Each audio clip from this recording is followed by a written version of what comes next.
Que Dios los bendiga, estimados pastores y hermanos. Vamos a continuar viendo esta tercera unidad, pero hoy hablando acerca de la moral moderna.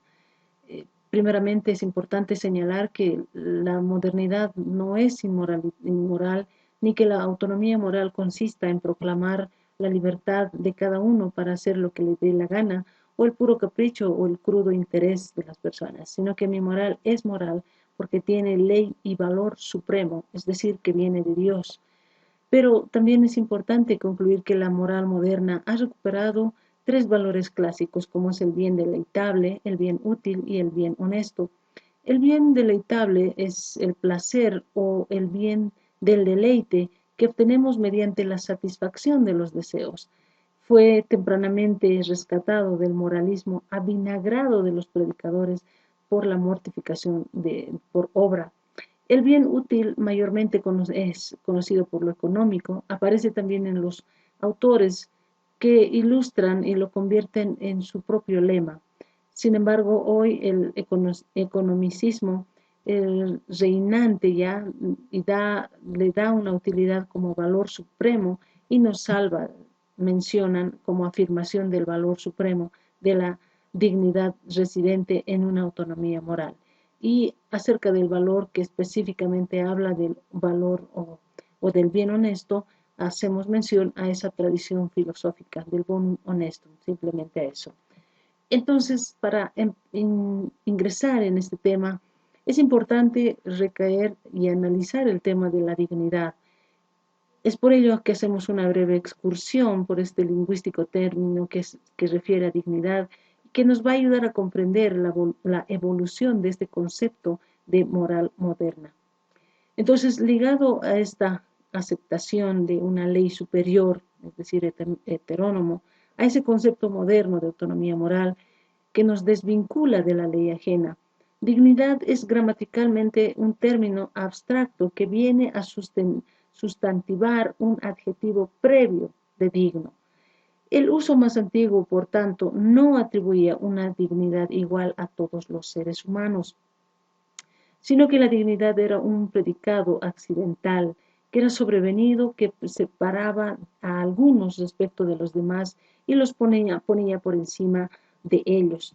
Entonces, esta moral, este término digno, el digno era dotado de dignidad, era excelente, era ese virtuoso y que éste merecía respeto. Esta característica básica del concepto de dignidad antigua explica que el término dignidad se aplicara también en los cargos públicos cuando se hablaba, por ejemplo, la dignidad de un juez. Pero esta conducta o esta dignidad o el estatus que éste tenía méritos suficientes para hacerlo. Es decir, debería tener méritos para ser llamado o considerado digno y también para ser digno de ser nombrado para ocupar tal cargo. Entonces, en cualquier caso, el digno lo era porque por nacimiento en el seno de una familia de señores ya se convertía en una persona digna. Y pero a ello, sumada la conducta, aparecía ajustado a un modo de ser o una norma aristocrática excelente. Entonces la conducta también hacía que esta persona pueda ser nombrado o pueda ser renombrado como persona digna en su comportamiento. Entonces el concepto de la libertad moral como obligación de aceptar un precepto o mandato superior se asoció claramente a esa noción clásica de virtud. Entonces el término dignidad, por tanto, distingue en principio a las personas, los separa, los jerarquiza. En ese sentido, ya tanto pide respeto para algunos, implica una cierta subordinación. Entonces, ese comportamiento virtuoso enaltece a esa persona y por ello se hacía digno de ejercer una función pública o un cargo que demande autoridad. Entonces, observamos que en el uso clásico de la palabra virtud y sus derivados, añadido a esto una conducta virtuosa, porque se adaptaba a o ajustaba a ese algo valioso que primeramente lo muestra como una persona honesta, una persona que trabaja en justicia. Entonces, así atendemos que la justicia también implicaba siempre una relación con la dignidad, que se comprendía que si bien toda la constelación de las palabras y los conceptos que giran en torno a la dignidad no son rigurosamente individuales, sino también son sociales. Entonces, estas conductas son nociones que están vinculadas a la moralidad y esto es lo decisivo. Entonces, la conducta o el nacer tal vez dentro de una familia, de una cuna de personas aristócratas, es decir, que tenían cierto estatus legal, cierto estatus personal, añadido a eso el comportamiento virtuoso de esta persona podía generar que incluso esta persona cumpla una función pública y ésta se convierta en una persona que pueda vincular sus aspectos, sus nociones de moralidad. Esa conducta virtuosa se adaptaba o ajustaba a algo valioso y lo convertía en algo digno, en una persona totalmente moral. Pero también hemos visto que la cristiandad ha ayudado bastante a este tema. La concepción cristiana nos dio el estatus de dignidad a todos, nos igualó a todos en la dignidad y nos llamó hijos de Dios, manteniendo la dependencia respecto de su ley. Entonces, hablando acerca de la moral, estamos viendo y debemos analizar desde el punto de vista filosófico también, cuando autores como Kant, filósofo, interpreta la moral, porque él nos menciona que desde el momento que él formuló de forma enérgica que la moral es de suyo autónoma, desautorizaba implícitamente los sistemas filosóficos morales que la habían entendido como heterónoma, es decir, que como acatamiento de una ley precedente de otro. Entonces la persona, repite Kant, que de mil maneras no depende de un derecho que proceda de él, sino que como adultos somos señores, somos soberanos y las morales heterónomas o la actitud moral solo son concebibles como propias de niños. Entonces, cierto que mientras no alcanzamos la mayoría de edad, dependemos naturalmente de los padres, pero desde esta razón de que ya uno tiene libertad, cobran ya su uso expedito como personas autónomas, es decir, ya deciden de forma voluntaria, este Kant nos menciona que nosotros debemos hacer una especie de descalificación a lo que están haciendo en relación a una actitud moral. Entonces este señor, este filósofo, no, él nos explica que no se lo debe entender o malentender como ese derecho a hacer lo que me da la gana, sino que sirve esta para descalificar esas normas o esas conductas para no decir qué debe hacer, pero no decir lo que debe hacer. Entonces Kant nos muestra de que la moral es autónoma, desautoriza implícitamente los sistemas filosóficos y muestra ese acatamiento de una ley precedente del otro, pero también nos muestra que él genera este sistema filosófico moral y combate esa falacia naturalista en el que consiste en que, ilógicamente, que la naturaleza nos impone deberes. No dice él porque la naturaleza simplemente es así o asá, pero de ninguna manera se sigue de ella o de un deber ser. Entonces él también combate igual que a la falacia naturalista, a la falacia teológica, porque los teólogos presentan a Dios de forma explícita o implícita, imponiéndonos una ley distinta o superior a la nuestra.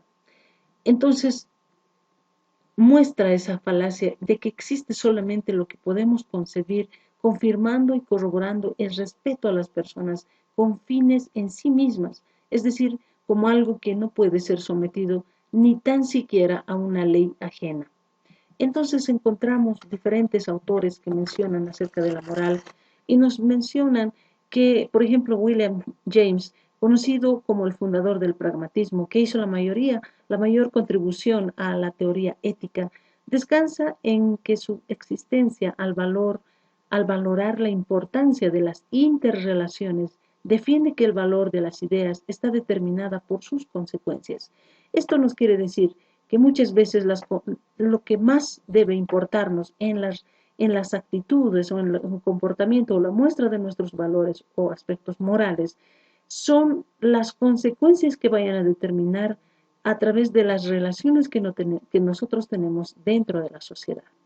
Entonces, James nos habla no solamente de que nosotros debemos mostrar cierta moralidad o ciertas conductas, sino que él nos dice que no solo es la satisfacción de las necesidades materiales del hombre, sino a todo lo que sirva para el desarrollo del hombre en su entorno, en la sociedad. James implica mucho el aspecto moral que no solamente genere en la persona, sino que también pueda permitir desarrollar al hombre en su entorno dentro de la sociedad.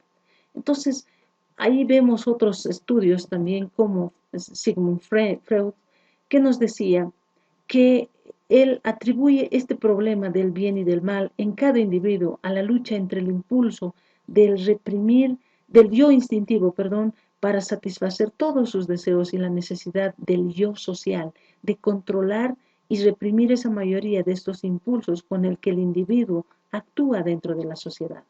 Entonces él menciona que es importante que no solamente satisfaga mis necesidades, sino que también debo satisfacer los deseos de los demás porque nos movemos en un entorno social.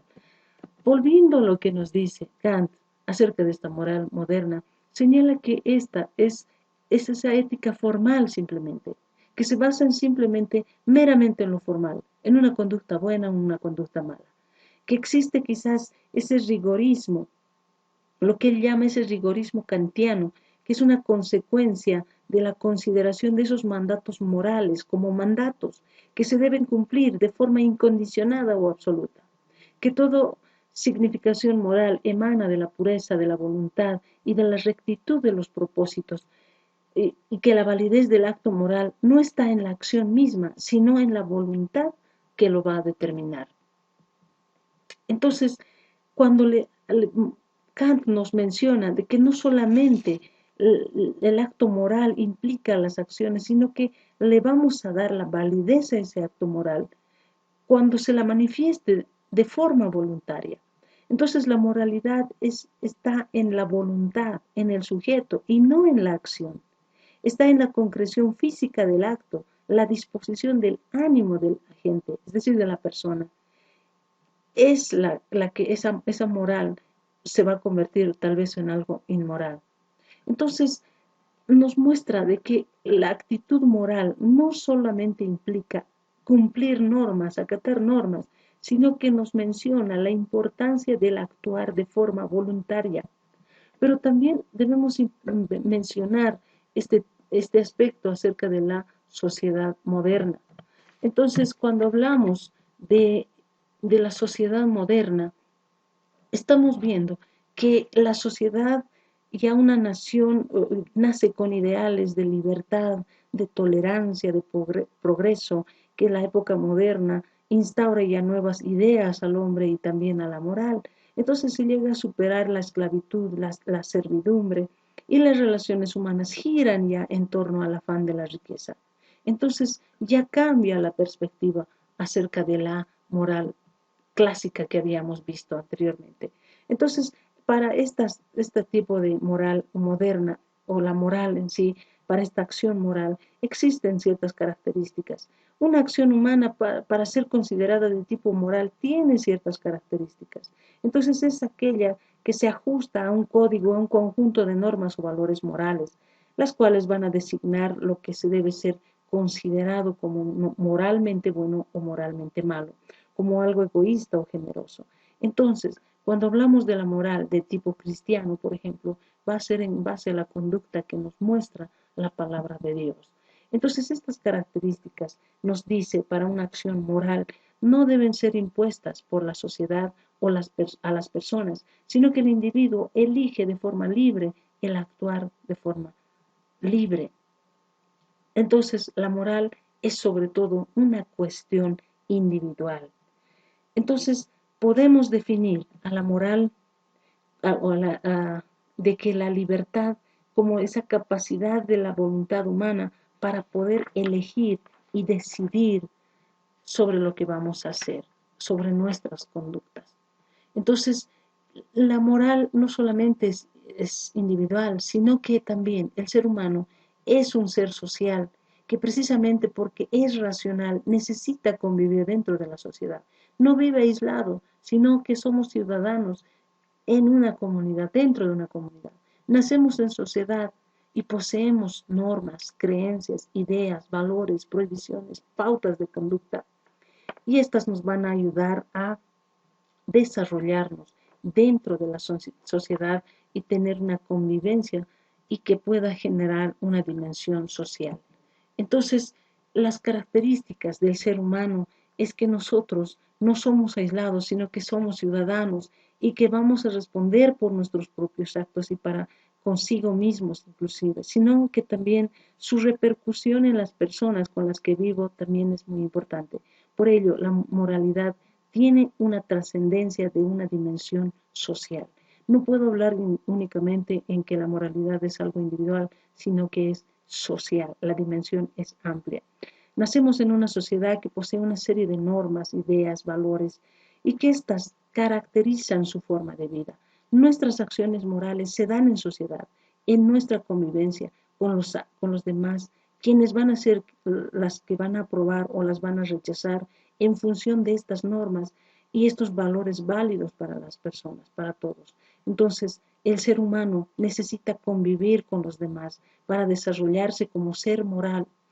Pero no obstante, como ya hemos dicho, el individuo debe interiorizarlas, es decir, debe conocerlas como suyas, debe adquirirlas como propias, no como algo impuesto desde fuera, sino que él pueda cumplirlas de forma libre, consciente y también habiéndolas pensado racionalmente. Ahora nos encontramos en conclusión que a diferencia de que los animales se rigen por pautas instintivas que no les permiten elegir su modo de actuar. En cambio, el ser humano, por el contrario, tiene una libertad de acción. Este puede elegir y decidir por voluntad propia cómo va a actuar. Esta libertad no es total, está condicionada por su naturaleza genética y por el medio sociocultural y la época y en el lugar en el que vive. Pero aún así, le queda bastante libertad para decidir racionalmente cómo va a actuar, lo cual le convierte en responsable moral de sus actos. Entonces, Aristóteles también menciona que la virtud moral es un hábito que nosotros que debemos cultivarlo de forma diaria.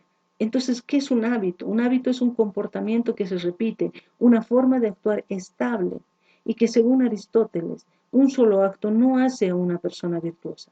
Es decir, que una persona no se convierte en generosa porque un día dio limosna a un necesitado, ni tampoco se convierte en una persona sincera porque dijo la verdad un día. Por el contrario, la virtud moral hay que conquistarla en el día a día, habituándose a actuar de forma correcta, repitiendo estos actos generosos o sinceros. Este es el hábito, lo que nos convierte en una persona buena, sincera, honrada, entre otros. Pero la actitud permanente a actuar bien no es fácil de conseguir porque requiere que nosotros podamos conocer lo que se debe hacer y tener la voluntad para hacerlo. A lo primero te va a ayudar a la ética, lo segundo lo vas a tener que poner tú. Entonces, el hecho de ser libre cuando actúo es de total importancia a la hora de ser valorada moralmente como una acción, porque si lo realizo libremente, entonces soy responsable moral de lo que yo hago y de lo que dejo de hacer. La responsabilidad es la obligación de responder acerca de nuestros actos. En este sentido, si las acciones de una persona se ajustan a las normas morales existentes en una sociedad, se las considera moralmente buenas. Pero si por el contrario una persona conoce las normas, conoce los valores morales de una sociedad y a pesar de ello las transgrede, entonces estamos ante un individuo inmoral. Que Dios los bendiga.